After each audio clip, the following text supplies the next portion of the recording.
Kathua encounter तो खत्म हो चुका है, मगर ऑपरेशन अभी भी जिंदा है। और जब ऑपरेशन जिंदा है तो सुरक्षा बलों के सामने कई सवाल भी खड़े हैं। ऑपरेशन को खत्म करने के साथ साथ इन सवालों के भी जवाब खोजने पड़ेंगे और उसके ऊपर इन्वेस्टिगेशन चल रही है। कठुआ एनकाउंटर एक नहीं दो थे, सान्याल के बाद सुफियाना गांव में।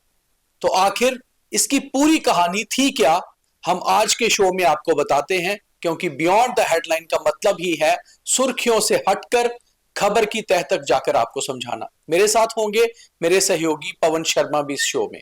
मेरा नाम दीपक खजूरिया है और आप बियॉन्ड द हेडलाइन के स्पेशल शो में देख रहे हैं कठुआ एनकाउंटर कई सवाल। पवन जी, सबसे पहला सवाल यही कि जैसे डीजी पी जम्मू कश्मीर नलिन प्रभात ने खुद कह दिया कि ये सेम ग्रुप था जो हीरानगर के सान्याल गांव में देखा गया। अब इस ग्रुप में अगर 5 आतंकी थे, 2 मारे गए और उन्होंने कंफर्म भी कर दिया पाकिस्तानी थे, इसके अलावा 3 आतंकी क्या पहले ही अलग हो चुके थे या इसी एनकाउंटर से स्लिप होकर बचकर निकल गए? देखिए, पहली बात तो यह है कि डीजीपी नलिन प्रभात ने इस बात की पुष्टि कर दी। द न्यूज रूम 24 आवाज ने पहले दिन ही चलाया था कि ये वही आतंकी हैं जो सन्याल में थे और उज के दरिया के रूट से जहां तक पहुंचे हैं। अब रही बात कि ऑपरेशन लाइव है, अलाइव, जिंदा है, काम अभी चल रहा है। 5 आतंकी थे, 3 कहां गए?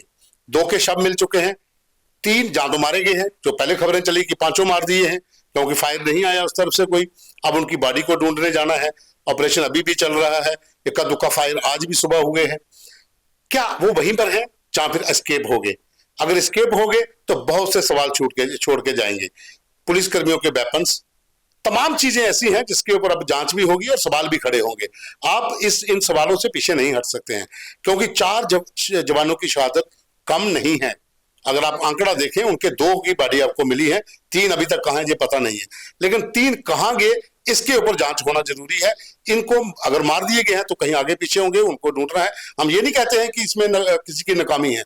सुरक्षा बल समर्थ है, पूरी तरीके के साथ मुस्तैद हैं, फौज है, पुलिस है, अपना काम डट के कर रही है, लेकिन आखिर आतंकी ये सवाल ऐसे हैं जो हम खड़े नहीं कर रहे हैं, ये ऑपरेशन ही खड़े कर रहा है। जब कोई भी ऑपरेशन होता है तो ऐसे सवाल खड़े होते हैं और ये सवाल के जवाब भी वो खुद ढूंढेंगे, क्योंकि सिक्योरिटी फोर्सेस जैसे जैसे ऑपरेशन आगे बढ़ेगा सवाल के जवाब मिलेंगे। जैसे पवन जी ने कहा कि पहला सवाल तो ये, जैसे मैंने इनसे पूछा कि 5 में से अगर 2 आतंकी मारे गए तो 3 कहां गए? ये सवाल सुरक्षा बलों के लिए भी है, वो उन तीनों को ढूंढ रहे हैं। अगर तो उनके शव मिल जाते हैं तो 5 ऑपरेशन यहां खत्म होता है। अगर 3 निकल गए, अगर 3 निकल गए और नहीं शव मिले तो इसका मतलब अभी ऑपरेशन चल रहा है और आगे ऑपरेशन होगा। दीपक, इसमें एक चीज और है। एक अधिकारी है, इस समय स्पॉट पर हैं, हम नाम नहीं बताएंगे, अच्छे रैंक पर हैं। उनसे जब हमारी बात हुई कि आखिर 3 कहां गए, तो उन्होंने कहा गए कहीं नहीं, क्योंकि ऊपर का सारा एरिया कॉर्डन है। जब ये मुठभेड़ कहता शुरू हुई थी उसके बाद तमाम एरिया जो एस्केप रूट थे वहां पर कॉर्डन जबरदस्त है। बालासुंदरी की पहाड़ियों से लेकर इस तरफ की पहाड़ियों तक, जसरोटा के नीचे तक, तमाम पहाड़ियों के ऊपर जवान तैनात है। निकल नहीं सकते, होंगे तो वही ही जहां तो मार दिए हैं या फिर किसी चट्टान के पीछे छुपे हैं। क्योंकि मैं गया था, मैंने एरिया देखा हुआ है, इतनी इतनी बड़ी चट्टाने, पहाड़ हैं, संकरे रास्ते हैं, नाले हैं, उनके भी छिप सकते हैं। ऑपरेशन जवान वहां पर डटे हुए हैं, तभी तो डीजी कह रहे हैं कि ऑपरेशन अभी जिंदा है। इट मींस कि 3 की बॉडी अभी नहीं मिली। डीजी को तो कहना ही पड़ेगा, जब तक 5 बॉडीज नहीं मिलेंगी वो तो कहना पड़ेगा, सीधी सी बात है। और ऑपरेशन खत्म नहीं हुआ, एनकाउंटर खत्म हुआ है। अब अगला सवाल, जो सबसे बड़ा एक और सवाल है कि लोकल स्पोर्ट, क्या लोकल स्पोर्ट सान्याल के गांव से लेकर सुफियाना के जठाना के फॉरेस्ट तक है, या फिर इनके पास कोई मैप और सैटेलाइट फोन थे और पार से ऑर्डर आ रहा है कि कहां कहां जाना है? दोनों चीजें हो सकती हैं, लेकिन फर्स्ट प्रायोरिटी जो जिसके ऊपर मैं बात कहूंगा वो OGW नेटवर्क। देखिए, सन्याल में इन आतंकियों का देखा जाना, 2 घंटे के बाद फोर्सेस का पहुंचना, 2 घंटे में आपके पास इतना समय था कि आप इतनी जल्दी भाग सकते? नहीं हो सकता। आपके पास लॉजिस्टिक सपोर्ट मुहैया करवाने वाले लोग थे, अब उनकी जांच करनी पड़ेगी। वो भी एक सवाल है कि आखिर 2 घंटे का जो गैप था, उस 2 घंटे में इन लोगों को कहां पे रखा गया? कौन सा वो इलाका था जहां पर इनको लाया गया और वहां खाना दिया गया?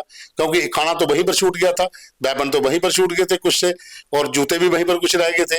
वो जो गवाही दे रहे हैं सबूत कि इनको लोकल सपोर्ट मिली है, उसी इलाके के आसपास के एरिया में आप 2 घंटे में पैदल भी चलोगे तो कितने किलोमीटर चलोगे? सपोर्ट के साथ साथ लॉजिस्टिक्स भी प्रोवाइड करते रहे। बिल्कुल, क्योंकि जो मैगजीन बरामद हुई है वो ड्रोन से ड्रॉप किया हुआ बैग है।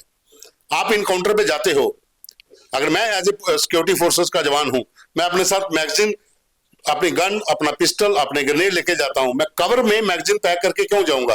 ताकि इनकाउंटर में पहले मैं उनको उतारूं, फिर मैगजीन को अपलोड करूं। कहानी यह है कि जो बैग वहां मिला हुआ है वो ड्रोन से ड्रॉप किया गया है। ड्रोन ड्रॉपिंग पहले हो चुकी है। लॉजिस्टिक सपोर्ट के लिए जो लोग थे वहां पर पहले मौजूद थे, उन्होंने वो सामान आतंकियों तक पहुंचाया है।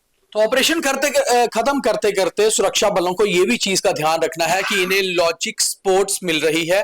सबसे बड़ी बात यह है कि OGW नेटवर्क, स्लीपर सेल, कोई गाइड, कुछ ऐसे फिजिकल हेल्प है जिसके कारण आतंकी सरवाइव कर रहे हैं और सही रास्तों से उनको लेकर जाया रहा है। चाहे ये ट्रेडिशनल रूट हो, मगर इन रूट्स की जानकारी भी उसे ही होती है जो पहले इस तरफ से गया हो या इसी इलाके का हो। अब तीसरा सबसे बड़ा सवाल यह है कि BSF का कहना है ना तो इंटरनेशनल बॉर्डर पर कहीं तार कटी है, ना तो फेंस पे कहीं सस्पिशियस मूवमेंट दिखी है, ना सस्पेक्टेड फायर हुआ, तो आखिर आतंकी घुसपैठ कैसे कर गए? तो पवन जी, क्या अभी भी इंटरनेशनल बॉर्डर पर कहीं सुरंगें मौजूद हैं? बिल्कुल, ये हो सकता है।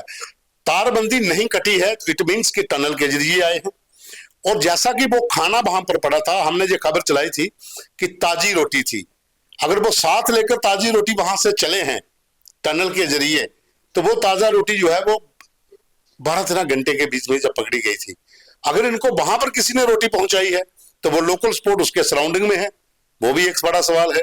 और दूसरा, इतने आतंकी 4 से 5 का ग्रुप जब आता है, वो फेंस क्रॉस करके नहीं आ सकता। उनके लिए एक ही रूट होता है, नदी नालों से घुसपैठ करना, जहां फिर टनल के जरिए आना। यानी कि टनल की खोज वापस BSF को करनी पड़ेगी, क्योंकि BSF पर भी ये बड़ा सवाल उठा है। जो सवाल उठ रहा है, और BSF को टनल्स के लिए एक एंटी टनल ऑपरेशन चलाना पड़ेगा, खोजना पड़ेगा पूरा इंटरनेशनल बॉर्डर कितनी टनल्स हैं। पहले भी मिल चुकी हैं, पहले तो ऐसी मिल चुकी हैं कि आतंकी आए, इधर से परिवार समेत वापस पाकिस्तान गए, ऐसी ऐसी टनल उन्होंने बना रखी थी।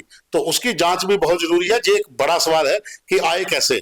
अगर तो वो बस के जरिए पंजाब से होकर आए तो पंजाब में कहीं ना कहीं फेंस कटी होनी चाहिए, बमियाल में या कठुआ में, या फिर उस इलाके में कोई बड़ी टनल होगी, वो भी जांच का विषय है। तो इंटरनेशनल बॉर्डर आप इधर जांच करिए, उधर करिए, उस राज्य में करिए। चौथा सवाल पवन जी, एक और बहुत बड़ा सवाल ये है कि क्या ये फिदायीन आतंकी थे? तकरीबन देखा गया है फिदायीन आतंकियों को टारगेट मिलता है कि आपने जाकर फलानी जगह अटैक करना है और जल्द से जल्द ज्यादा नुकसान करना है।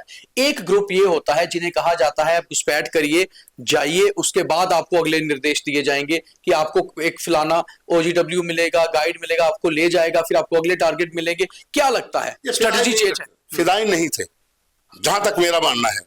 जैश ए मोहम्मद का ग्रुप है, ये कन्फर्म है। जैश ने अपनी स्ट्रेटजी चेंज की है जी, हमने खबर भी चलाई थी कि आतंकियों ने अपनी स्ट्रेटजी बदल दी है। ये ग्रुप वो था जिनको ड्रोन से ड्रॉप किए गए हथियार यहां पर मुहैया करवाए गए। ये विदाउट वेपन भी इनकी इन्फिल्ट्रेशन हो सकती है, विद वेपन भी हो सकती है, वो एक जांच का अलग से विषय हो सकता है।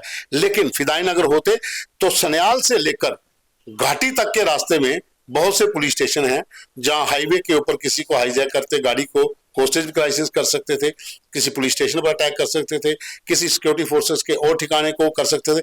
लेकिन ये घाटी के जंगल की ओर गए हैं, इट मींस कि इन्होंने मल्हार, बनी मल्हार का एरिया में, वहां पर जो लोई मल्हार, ये नाला वहीं सीधे रूट जाता है लोई मल्हार है कि वहां पर एक ट्रांजिट कैंप बना रखे हैं, वहां पर ये इकट्ठे हो रहे हैं। जो बनी मशेड़ी में जो अटैक हुआ था, वहां पर वो अटैक आर्मी की गाड़ी पर किया गया।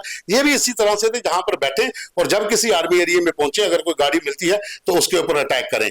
तो ये अगर फिदायीन होते तो बॉर्डर पार करके ही हमला करते थे किसी भी पुलिस स्टेशन के ऊपर। लेकिन ये अपनी एक स्ट्रेटजी के तहत आए थे। 5 लोगों का आना, और जिस रास्ते से वो गए हैं, सबको पता है ये उज के दरिया के साथ साथ पूरा रूट जाता है, वहां पर कड़ी चौकसी की जरूरत है। ये बड़ा एक अहम सवाल है। पांचवा और सबसे अहम ये सवाल कि अगर आतंकी घुसपैठ करके यहां आए, सबसे पहले हमने उन्हें हीरानगर के सान्याल गांव में घेरा, वहां से वो स्लिप कर गए, उसके बाद हमने उनको 3 दिन बाद दोबारा जुठाना के जंगलों में घेर लिया और 2 को मार गिराया। कहीं ना कहीं उनको हमला करने से पहले ही ट्रैप किया गया। ये एक बड़ी कामयाबी सुरक्षा बलों की मानी जा सकती है। मगर हमने अपने 4 बहादुर जवानों को भी इस ऑपरेशन में खो दिया। तो कहीं ना कहीं हम चाहते तो ये ऑपरेशन क्लीन कर सकते थे, कहीं ना कहीं कुछ प्लानिंग में कमी रही। देखिए, अब ये सिक्योरिटी फोर्सेस का आपस में मसला हो सकता है, हम इस पे कमेंट नहीं कर सकते कि इनकी अपनी स्ट्रेटजी क्या है, क्योंकि सुरक्षा बल पूरी तरीके से उनको पता होता है कैसे हमने स्ट्रेटजी अपनानी है।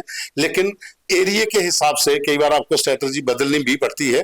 हम इतना जरूर कह सकते हैं कि जैसे ही जो मिलिटेंट के साथ अटैक फर्स्ट हुआ था, उसके बाद कितना एरिया आपने उस समय कार्डन किया था, कितना समय उस अटैक के बाद बाकी बचे आतंकियों को मिल सकता है भागने के लिए।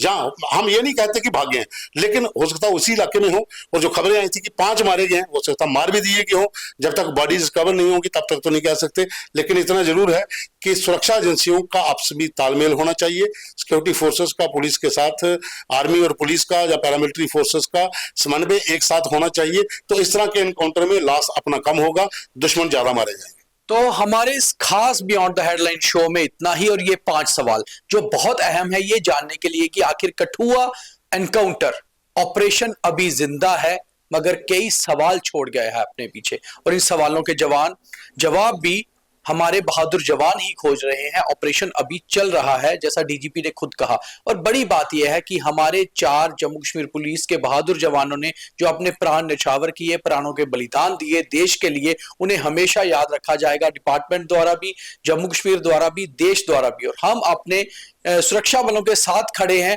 मगर बड़ी बात यह है कि कहीं ना कहीं स्ट्रेटजी आतंकियों ने बदली है, तो हमें भी बदलनी होगी और इस तरह की घुसपैठ को रोककर इन आतंकियों को मार गिराना होगा। बहुत धन्यवाद।